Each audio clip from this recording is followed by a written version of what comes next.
A continuación, en Otra Mirada, presentamos Punto de Vista. Punto de Vista. Con Nicolás Lynch. 11:34 de la mañana, seguimos en Otra Mirada y ya está con nosotros Nicolás Lynch para hablar, como siempre, de la coyuntura política. ¿Cómo estás, Nicolás? ¿Qué tal? Qué gusto tenerte acá nuevamente. Todavía buenos días de este sábado de invierno.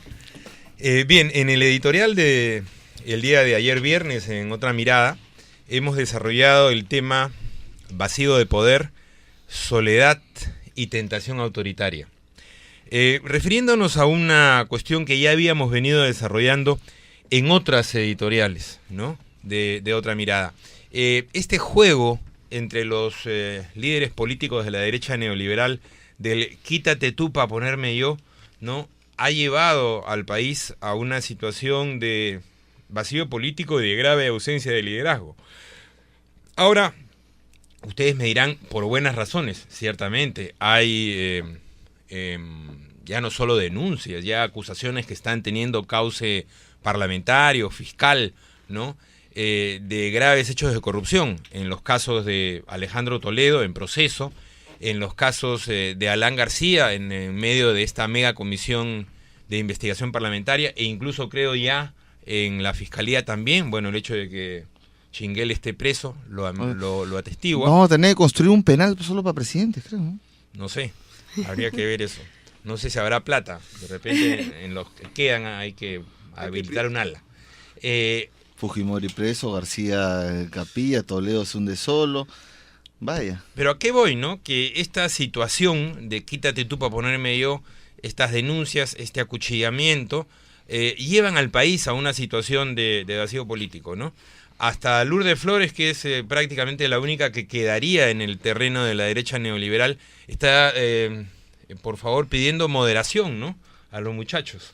No vaya a ser que ella tenga que heredar este ambiente de soledad. Y más en invierno hace frío, uno se puede resfriar en realidad.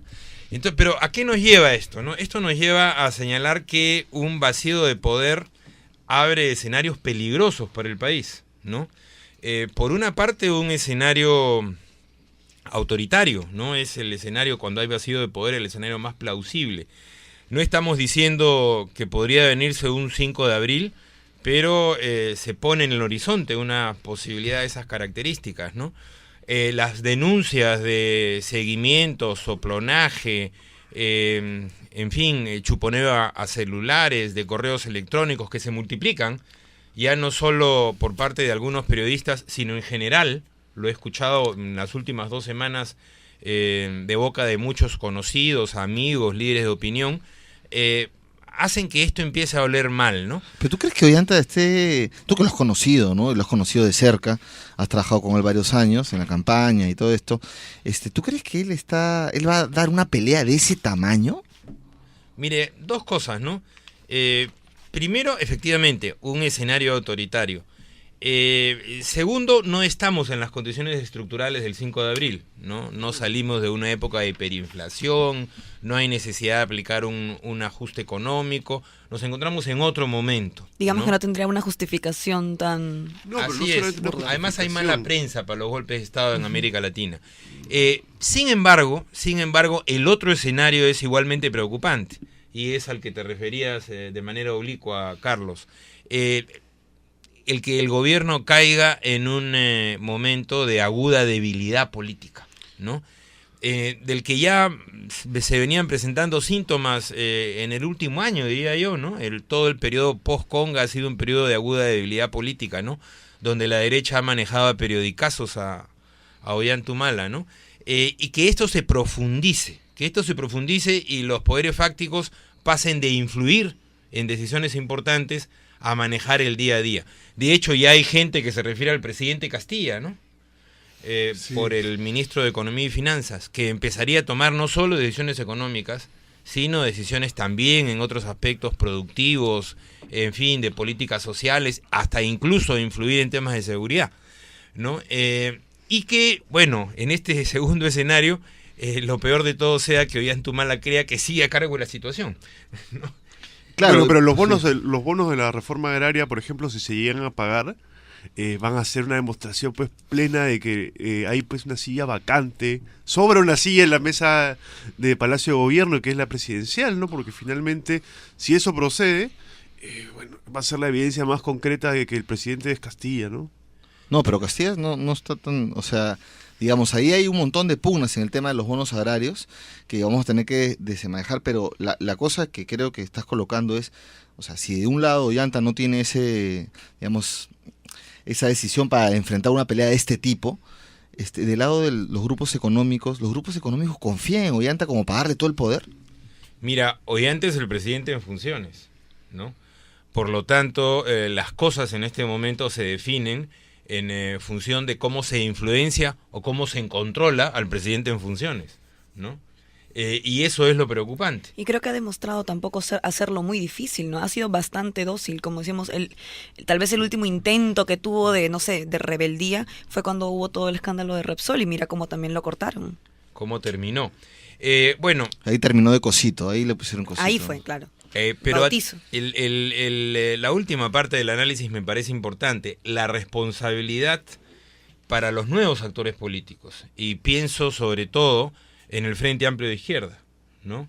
Hay en este momento un proceso de unidad de las luchas del movimiento social que ha tenido una primera expresión, inicial es cierto, pero importante, el 4 de julio, y que está llamando a un paro, entiendo, de trabajadores estatales para el 27 de julio y a una asamblea de este mismo comando de lucha para principios de agosto que tiene en ciernes un paro nacional.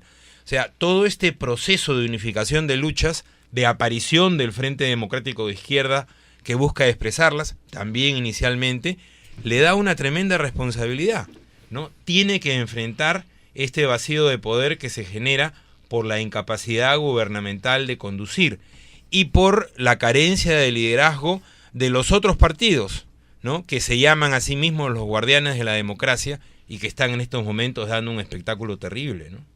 Pero y en ese sentido, perdón, por ejemplo, cuando Alan García se ubica a sí mismo como el único capaz de evitar la deriva autoritaria del gobierno, entonces ¿qué? Todas estas investigaciones sobre los narcoindultos en realidad le hacen un favor a los que quieren el regreso del autoritarismo, no sé, ¿no? O sea, García se coloca como el guardián, digamos más bien, ¿no? Pero eso solo debes haberlo estado siguiendo a García con prolijidad, porque sus declaraciones se pierden en el mar de acusaciones que tiene que aclarar. No, es verdad. Está desesperado, García. ¿No? Está desesperado. García, que es en realidad un extraordinario comunicador, hay que reconocérselo. Sin embargo, tiene que aclarar tanto en las últimas semanas que estas puntas políticas que busca sacar se pierden, ¿no? Se ahogan en el mar de denuncias, ¿no? En el que ha caído. Ahora bien, bueno, hay toda una especulación respecto de por qué Nadine declinó a su candidatura en el 16.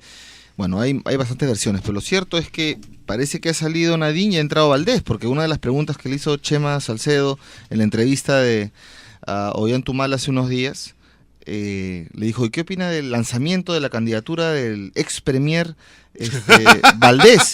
Y él dijo que le parecía muy bien, que es una buena persona y tal. ¿Tú crees que se esté preparando ahí algo? O sea, al saber Ollanta que pierde poder, que él sea la carta. Claro, que pierde poder por haber perdido su dama, digamos, que es la continuidad presidencial, o sea, la derecha le gana política exterior, política económica y hasta sucesión presidencial, él coloque a Valdés. No llega ni a Pegón, hermano, ¿qué estás hablando? Yo creo que hay que diferenciar juegos, ¿no? A mí me parece que efectivamente entrega la carta de Nadine para que tratar por lo menos de que lo dejen tranquilo el resto del gobierno. Yo creo que ese es el quid pro quo desde el punto de vista del presidente Humala. Si eso va a resultar, no sé, pero ese es el juego, creo yo. Ya está bien, Nadine no es candidata, compro tiempo, ¿no? Para ver si llego bien al final. Yo creo que la carta de Valdés es una carta en paralelo, que me parece que tiene un aire de coyuntura.